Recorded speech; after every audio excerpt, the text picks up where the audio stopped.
ये मेरे नन्हे मुन्ने प्यारे से पैरट थे। इसमें से ये वाइट वाला पैरट और इधर से वाइट वाला पैरट, इन्होंने पता नहीं एक दूसरे को मिलकर मार दिया।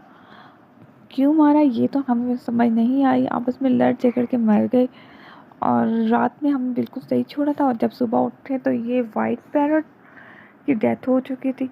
अगले दिन नेक्स्ट डे तो वाइट स्काई ब्लू और वाइट पैरट की डेथ हो गई थी। ये क्यों मारा ये हमें समझ नहीं आई इन्होंने।